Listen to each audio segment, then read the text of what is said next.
नमस्कार दोस्तों, आपका स्वागत है हमारे स्पेशल शो में। केंद्र सरकार ने जाति जनगणना का ऐलान कर देश के राजनीतिक फलक में हलचल मचा दी है।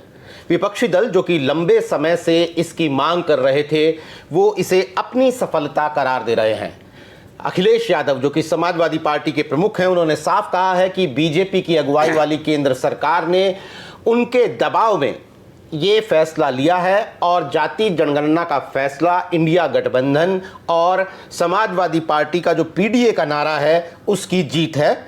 जाति जनगणना को जो गलत बताते हुए योगी आदित्यनाथ के वीडियो हैं आजकल सोशल मीडिया पर छाए हुए हैं, जिनमें वो जाति जनगणना से ना इत्तेफाकी करते हुए दिख रहे हैं, उसका विरोध करते हुए दिख रहे हैं। लेकिन अभी यूपी के विधानसभा चुनाव में 2 साल का वक्त बाकी है और जातियों की गिनती की इस टोकरी से कई ऐसे कबूतर निकलेंगे जो अभी नजर नहीं आ रहे हैं। जैसे जादूगर अपने हैट से निकालता है ना कबूतर, वैसे इसमें से भी कई कबूतर निकलने हैं। और उनके फायदे नुकसान पर बात करने के लिए हमारे साथ मौजूद हैं समाजवादी पार्टी के राष्ट्रीय प्रवक्ता अनुराग भदौरिया जी। अनुराग भाई, आपका स्वागत है हमारे इस शो में। जैसा मैंने कहा कि अखिलेश यादव इसे पीडीए की जीत भले ही बता रहे हों, लेकिन फैसला तो बीजेपी की अगुवाई वाली सरकार ने किया है, तो बीजेपी इसकी वाहवाही लूटने में कोई कोर कसर क्यों छोड़ेगी? कहते हैं ना, है वही सुरमा इस जग में जो अपनी राह बनाता है।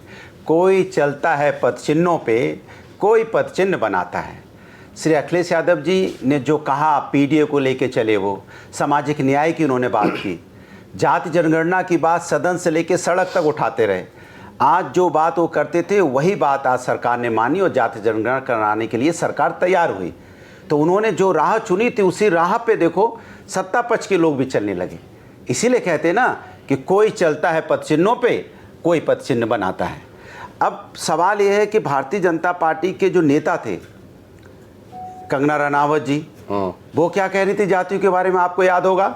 वो कहेंगी जाति जनगणना तो होनी नहीं चाहिए, बटोगे तो कटोगे, उसमें ऐड कर देते थे। एक सुधांशु त्रिवेदी थे, इनके सांसद हैं, वो कहते थे जाति कहाँ है, कहाँ होती है। अब सवाल ये है कि नितिन गडकरी जी, इनके इतने बड़े नेता, कहते जो करेगी जात की बात उसको मारूंगा लात। अब बताइए, योगी जी भी जाति का विरोध कर रहे थे। तो बीजेपी के हर नेता जाति जनगणना का जो विरोध कर रहे थे, जो जातियों की बात करने पे तो ये सवाल है होते थे। अब वो चूंकि पीडीए और अखिलेश यादव जी लगातार जाति जनगणना की बात कर रहे थे, अब उन्हीं की राह पे वो भी चल पड़े। तो इसके मतलब समाजवादी जो कह रही थी वही सही कह रही है। तो समाजवादी जो कहती है समाज में विकास की राजनीति करती है, समाज को आगे ले जाने की बात करती है, तो भारतीय जनता पार्टी को उनकी बात समझनी चाहिए। जब जब वो जिस चीज़ की मांग करते हैं वो भारतीय जनता पार्टी को मानना चाहिए। फिर क्यों नहीं मानती? फिर कभी कभी भारतीय जनता पार्टी उनकी नीतियों का विरोध क्यों करती है, जब उनकी नीतियों को मानना ही होता है।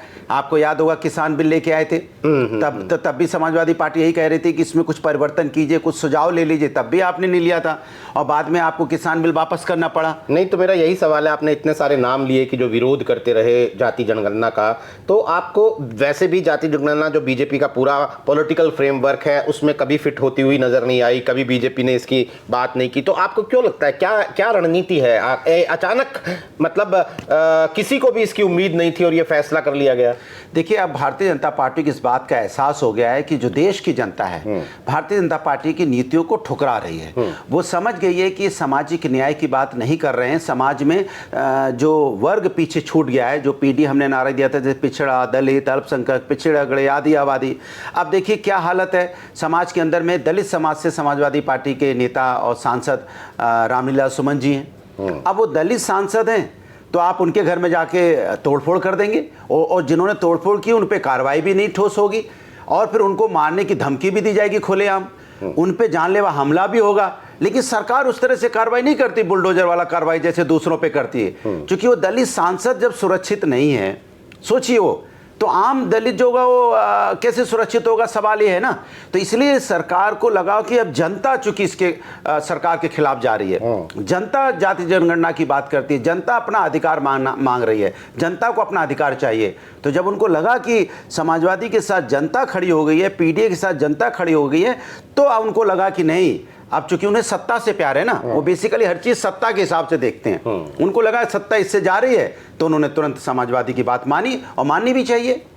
मैंने अखिलेश यादव के एक्स हैंडल पे देखा, योगी आदित्यनाथ का एक वीडियो उन्होंने लगाया हुआ है जिसमें वो जाति जनगणना का विरोध कर रहे हैं, लेकिन फैसला होने के बाद पुरजोर तारीफ की योगी आदित्यनाथ ने, ऐतिहासिक फैसला करार दिया।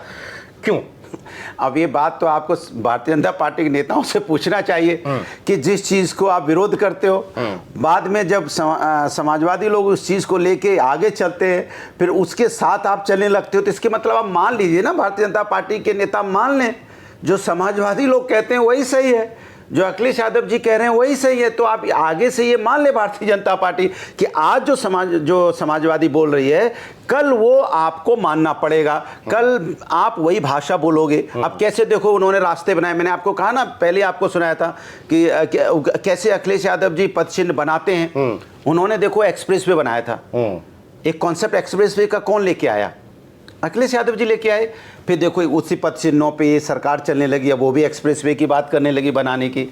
अखिलेश यादव जी लेके आए थे कि यहाँ पे स्टेडियम बनना चाहिए, तो उन्होंने लखनऊ में बड़ा स्टेडियम बनाया जिसमें इंटरनेशनल मैचेस होते हैं। ये सरकार भी देखो अब बनारस में स्टेडियम बना रही है। अखिलेश यादव जी ने देखो एयर स्ट्रिप बनाई थी, उन्होंने कॉन्सेप्ट बनाया था एक्सप्रेसवे पे एयर स्ट्रिप होनी चाहिए इमरजेंसी में। अब आप देखिए, नहीं मैं कह रहा हूं कि जो रास्ता बना के जाते हैं उसी रास्ते पे दूसरी पार्टी अपने आप सरकार चलने लगती है। तो इसके मतलब सरकारों को, भारतीय जनता पार्टी को मान लेना चाहिए कि जो अखिलेश यादव जी कह रहे हैं, आज जो बात कहते हैं कल आपको माननी ही है, तो आज ही मान लो। चलिए, मौजूदा संदर्भ में ये कह सकते हैं, लेकिन मैं फिर भी अपने दर्शकों के लिए साफ कर दूं कि चाहे वो एयर स्ट्रिप हो, चाहे स्टेडियम हो, चाहे वो एक्सप्रेस वे हो, वो पहले से हमारे देश में रहे हैं अलग अलग जगहों पर। नहीं यूपी में कहाँ था?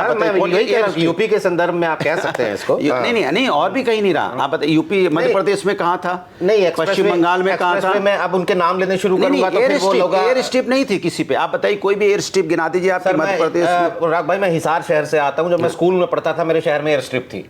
शहर अभी आप फिर नहीं समझ पाए। मैंने कहा जो एक्सप्रेसवे बनाया, उस एक्सप्रेसवे के ऊपर में एयर स्ट्रिप थी नहीं कहीं पे। ये जो इंडिया में कॉन्सेप्ट लेके आए, ये श्री अखिलेश यादव जी लेके आए कि जब आप एक्सप्रेसवे बनाओगे तो उसके ऊपर एयर स्ट्रिप होनी चाहिए, जैसे इमरजेंसी में आपके फ्लाइट लैंड कर पाए। तो ये कॉन्सेप्ट वही लेके आए। ये तो आप मानेंगे कि नहीं? हाँ, ये हाईवे पे एयर स्ट्रिप होना, ये उसकी बात की जा रही है। मैंने हाईवे पे जो स्ट्रिप बनते हैं वो एयर स्ट्रिप श्री अखिलेश यादव जी का कॉन्सेप्ट। तो हमने समाजवादी पार्टी वर्सेस बीजेपी की बात कर ली, लेकिन ये फैसला जब से आया है तब से अखिलेश यादव इसे पीडीए की जीत बता रहे हैं, पूरी कांग्रेस पार्टी राहुल गांधी की जीत इसे बता रही है, और भी बहुत सारे लोग कह रहे हैं कि राहुल गांधी ने इसे नेशनल लेवल पर पुरजोर तरीके से उठाया। तेजस्वी यादव इसे लालू यादव की जीत बता रहे हैं।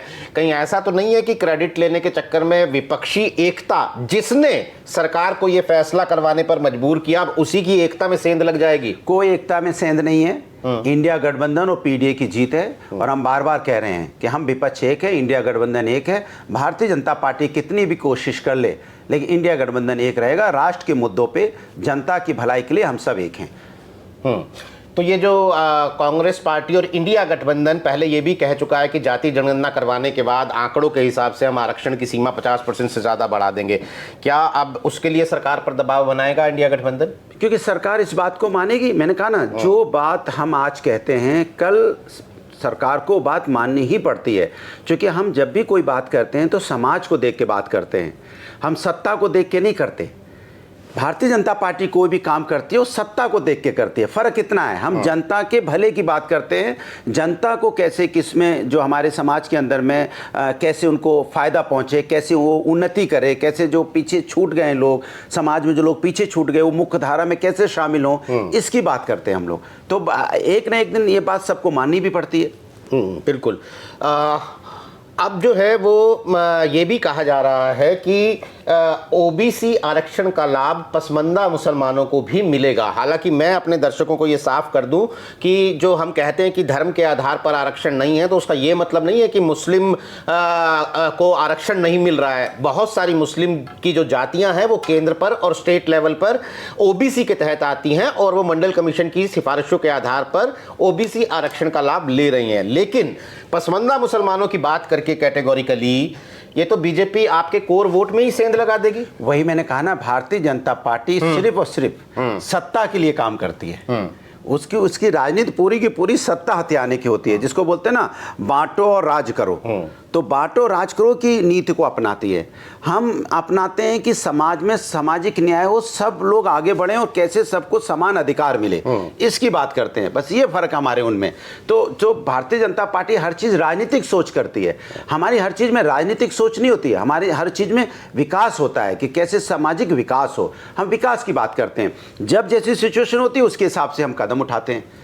लेकिन अनुराग जी, स्पष्ट बात तो ये है ना कि बार बार आप ये तो नहीं कह सकते कि मेरा अपोनेंट जो है वो मेरी नकल करता है और मैच जीत जाता है। अगर अल्टीमेटली तो मैच जीतना है ना चुनाव का। देखिए, अगर अपोनेंट हमारी नकल करता है और अच्छे के लिए करता है तो अच्छी बात है। अगर सत्ता पक्ष के लोग हमारी नकल करते हैं, समाजवादी और विपक्ष की, तो जनता का भला होता है तो अच्छी बात है, नकल करनी भी चाहिए। और इसको भारतीय जनता पार्टी को मानना भी चाहिए कि हम विपक्ष की नकल करते हैं, उसमें कोई बुराई नहीं है। अच्छी चीज़ की नकल करने में कोई बुराई नहीं है। अच्छा, तो उसके लिए आपको हार भी मंजूर है? नहीं, जीतेंगे तो हम ही। अच्छा, लेकिन वो नकल वाला कितने मार्क्स ला सकता है बताइए? नकल करके आप कितने नंबर ले आओगे? एक जो बच्चा खुद से जो अपना पेपर देता है, खुद उसकी जो होता है, उसके पास एक से कॉन्सेप्ट होते हैं, वो उसके पास एक वो सरकार में है, वो आपके नैरेटिव के काउंटर नैरेटिव लाके तो आपसे वो लूट सकते। मेरा स्पेसिफिक सवाल है कि पीडीए की बात इतने महीनों से अखिलेश यादव कर रहे हैं, उसका एक रिजल्ट 2024 के लोकसभा चुनाव में यूपी में उन्होंने देखा, तो पीडीए तो यही था ना। अब जाति जनगणना अगर बीजेपी, अगर ये माहौल बनेगा कि जाति जनगणना बीजेपी करवा रही है, तो पीडीए का नैरेटिव, ठाकुर राज का नैरेटिव कमजोर नहीं होगा क्या? देखिए, मैंने आपसे फिर बोला, फिर मैं उसी बात को दोहराता हूं कि हम हमेशा समाज में सामाजिक न्याय की और समाज के उत्थान की बात करते हैं। और हमारी चीज़ को अगर भारतीय जनता पार्टी उसको कॉपी करती है, उससे हमारे समाज में किसी व्यक्ति को फ़ायदा होता है, तो हम जो आइडिया देते हैं तो ये सरकार को मान लेना चाहिए ना कि विपक्ष आप जो जो बोलोगे हम वो करते रहेंगे, क्योंकि आप हमसे अच्छे सजेशन देते हो, हमसे अच्छा आप समाज के बारे में सोचते हो, तो मान लें on camera. Bharatiya Janata party मानने को भी कहाँ तैयार होती है। हम जो कहते हैं पहले उस बात का विरोध करती है, बाद में उस बात को मान लेती है। आप ही बताइए, किसान बिल में कितना विरोध किया, 1 साल तक किसान धरने में बैठा रहा, कितना किसान को क्या क्या नहीं बोला गया। जाति गणना में भी यही हुआ, जब जाति जनगणना की हमने बात की तब भी इन्होंने क्या क्या नहीं बोला जातियों के बारे में। और अब देखो, किसान बिल भी उन्होंने वापस किया और जाति जनगणना जो हम मांग कर रहे थे वो भी उन्होंने मान ली। तो भारतीय जनता पार्टी को ये मान लेना चाहिए कि विपक्ष जो कह रहा है, जो समाजवादी लोग कह रहे हैं, वो सत्य है, वही सही है, वही समाज की उन्नति के काम आता है। तो लोगों को ये क्यों नहीं लगता है कि नीति, असली नीतियां तो विपक्षी बना रहा है या समाजवादी पार्टी बना रही है, तो उसे वोट देकर उसी को सरकार में लाया जाए? ऐसा क्यों नहीं होता? आज की डेट में बहुत अच्छी तरह से जनता जान गई है। तभी आपने देखा होगा कि लोकसभा के चुनाव में समाजवादी पार्टी को और उसके गठबंधन को 43 सीटें मिली हैं, और लोकसभा में उत्तर प्रदेश के अंदर में भारतीय जनता पार्टी को 33 मिली हैं। और आज अगर चुनाव हो जाए तो भारतीय जनता पार्टी का उत्तर प्रदेश में नामो निशान नहीं रहेगा कि भारतीय जनता पार्टी कहाँ है। उपचुनावों में तो फिर उपचुनाव में आपने बाजी मारी। उपचुनाव देखिए, सत्ता पक्ष ने जिस तरह से अपने तंत्र का दुरुपयोग किया, आपने भी देखा, हमने भी देखा, और उसके बावजूद भी वो अपना वो रिजल्ट पाना चाहते थे, वो उन्हें नहीं मिला। हम भी बहुत सीटें अपनी बचाने में कामयाब हुए। लेकिन ये सच है, आप अकेले में अगर जनता से मिलोगे तो उत्तर प्रदेश की जनता और देश की जनता अब भारतीय जनता पार्टी को देखना नहीं चाहती, क्योंकि भारतीय जनता पार्टी ना तो देखिए, ना तो यूथ की बात करती है, ना महंगाई पे बात करती है, ना बेरोजगारी पे बात करती है, ना महिला समस्या पे बात करती है, ना इंफ्रास्ट्रक्चर डेवलपमेंट पे बात करती है, ना हेल्थ पे बात करती है, ना एजुकेशन पे बात करती है। कभी आपने सुना कि भारतीय जनता पार्टी के नेता बैठ के देश के अंदर में कितने इंस्टीट्यूट बनाए, इसको गिना रहे हैं? कभी उन्होंने देखा कि आप हेल्थ व्यवस्था के बारे में वो चर्चा कर रहे हैं? जैसे हमने 108 एम्बुलेंस बनाया था, अब वो एम्बुलेंस पुराने हो रहे हैं, आपको नए एम्बुलेंस बनाने चाहिए थे, नए एम्बुलेंस देने चाहिए जिससे कि सुविधाएं और बड़े गांव-गांव में और ज़्यादा एम्बुलेंस के लोग आयुष्मान कार्ड की संख्या गिनवा देते हैं। नहीं। वो जो गरीबों को मुफ्त स्वास्थ्य सेवाएं देने की योजनाएं हैं वो उन्हें गिनवा देते हैं। देखिए, मैंने फिर बोला और दोबारा रिपीट कर रहा हूँ, भारतीय जनता पार्टी जो बार बार 80 करोड़ लोगों को 5 किलो चावल, 5 किलो आटा का जो फ्री अनाज गिनाती है, इससे अच्छा होता कि उनको पैरों पे खड़ा कर देते, आप उनको नौकरी दे देते, वो अपने सम्मान से जीते, अपने बच्चों को भी अच्छे स्कूल में पढ़ाते। 5 किलो चावल, 5 किलो आटे में वो अपने बच्चों को पढ़ा नहीं पाएगा, अपना तो किसी तरह से रोटी खाएगा, लेकिन बच्चों को कैसे पढ़ाएगा? फिर कैसे उसकी हेल्थ व्यवस्था और कैसे उसकी एजुकेशन व्यवस्था मजबूत होगी? इसके लिए तो आपको उसको नौकरी देनी पड़ेगी ना, जिस पे वो चर्चा ही नहीं करते।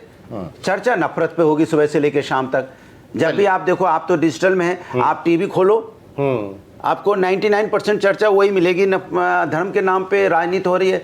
अरे तो आप इसीलिए तो जाति जनगणना लेके आ गए ना। मैं कह रहा हूँ ना, धर्म के नाम पे राजनीति करते हैं, राजनीति में धर्म लाइए तो ज़्यादा अच्छा होगा, जिससे देश का भला होगा। ये अच्छी बात है।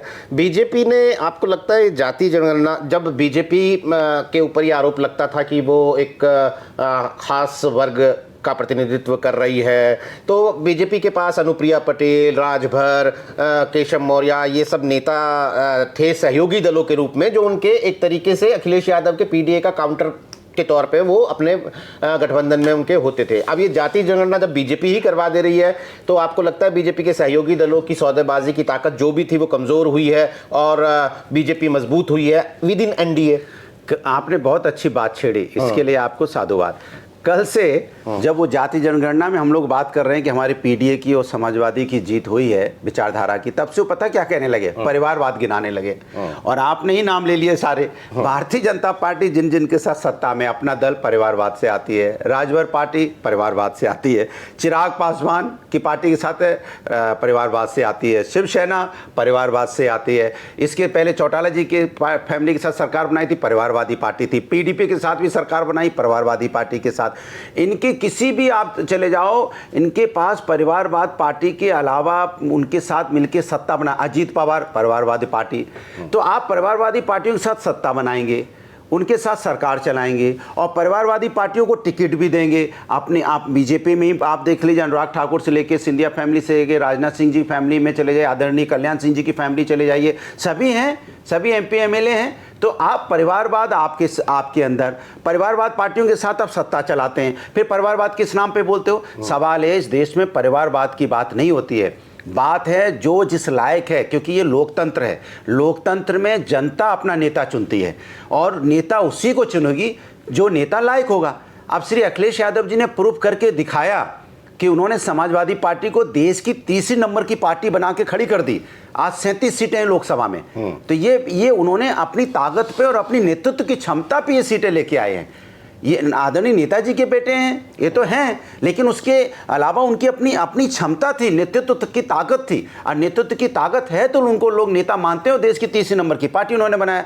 तो जो नेता होगा, जिसको जनता चुनेगी, जिसको जनता अपने एक्सेप्ट करेगी, वही तो इस देश में नेता होगा ना। लेकिन भारतीय जनता पार्टी उस चीज़ को परिवारवाद में एक ढाल बनाना चाहती है। अरे बहुत ऐसे परिवार हैं जिनके घर में प्राइम मिनिस्टर रहे हैं, चीफ मिनिस्टर रहे हैं, उनके बेटे एमएलए तक नहीं बन पाए हैं। कितने परिवार होंगे जो आप जानते होंगे? बिल्कुल, हम आप ले नहीं सकते।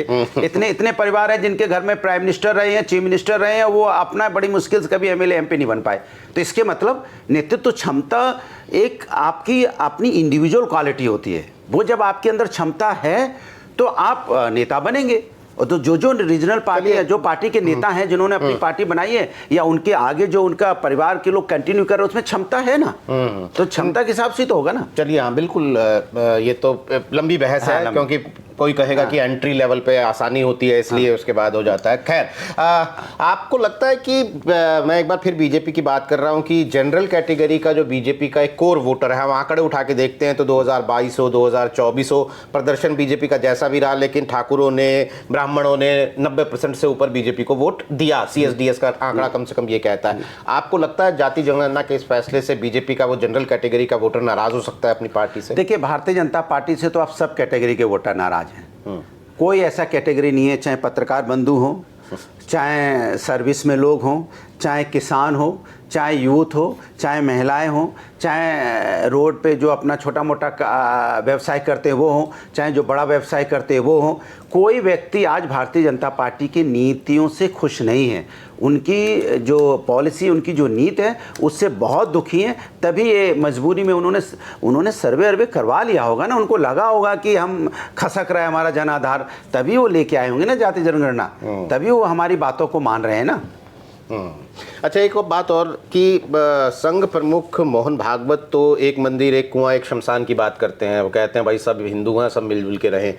संघ को ये फैसला कैसा लगेगा आपके हिसाब से, क्योंकि आप तो बात करते हैं लोगों से, तो ये संघ के जो एक मंदिर, एक कुआं, एक शमशान वाली जो बात है, उसको वहाँ टकराव पैदा होता है क्या? मुझे लगता है कि पहली वाली भारतीय जनता पार्टी और अब भारतीय जनता पार्टी में बहुत फ़र्क है। और अभी जो भारतीय जनता पार्टी है वो कितना संघ को मानती है नहीं मानती है ये उनको ही पता होगा, लेकिन हम इतना ज़रूर जानते हैं कि आज की जो भारतीय जनता पार्टी है वो अपने आप से ही काम करती है। मुझे नहीं लगता है वो किसी को बहुत ज़्यादा कंसिडर करती है नहीं करती है। खैर उनका व्यक्तिगत मामला होगा, उनके आपस की बात है, लेकिन मेरा मानना तो ये है कि अब देश के अंदर में भारतीय जनता पार्टी एक्सपोज हो गई है कि वो सिर्फ और सिर्फ जो राजनीति करती है उनकी नीति और उनकी जो नीयत है वो जनता पसंद नहीं कर रही है। ओके, एक आखिरी सवाल है मेरा कि 2027 के विधानसभा चुनाव में तकरीबन 20 महीने 22 महीने का वक्त है। आपको लगता है कि ये अचानक ये फैसला करके बीजेपी ने समाजवादी पार्टी के लिए उत्तर प्रदेश में लड़ाई मुश्किल कर दी है? जो आप बहुत आसान मान रहे थे, जो आपको लग रहा था कि बहुत एंटी इनकम्बेंसी और इन सब की वजह से 2027 हमारे लिए बहुत आसान है, अब ये अचानक जातीय जनगणना की बात करके बीजेपी ने एक जिसे कहते हैं कि बड़ी दीवार खड़ी कर दी है। अब तो एकदम भारतीय जनता पार्टी से पूरी तरह एक्सपोज हो गई है। अब जनता पूरी तरह जान गई है कि जो उत्तर प्रदेश में अखिलेश जी जो कह रहे हैं वही सही है, क्योंकि जो वो कहे वो ही मान लिए। तो अगर आप ब्रज में जाओगे तो कह रहे हैं देखो कछु कहो, अखिलेश जो कह रहे हैं वही काम हो रहा हो।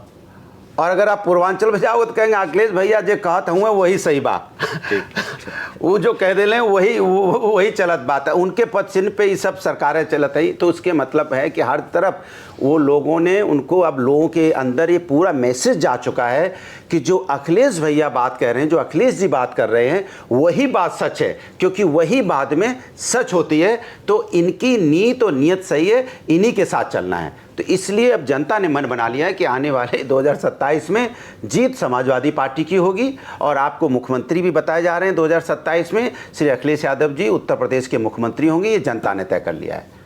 चलिए, अभी आने वाले दिनों में जो भी उत्तर प्रदेश में राजनीति होनी है वो 2027 के विधानसभा चुनावों को ध्यान में रखकर ही, उसी को एम करके, उसी को लक्ष्य करके होनी है। और अनुराग भदौरिया ने कम से कम समाजवादी पार्टी का जो लक्ष्य है और उन्होंने वो बता दिया है और ये दावा भी कर दिया है कि उनकी पार्टी 2027 में जीतने जा रही है। आने वाले दिनों में हम इनसे और ज़्यादा डिटेल में इस पर बात करेंगे, लेकिन आज हमारे साथ हमारे स्टूडियो में आने, हमसे बात करने के लिए आपका बहुत बहुत शुक्रिया। तमाम दर्शकों का आभार। नमस्कार।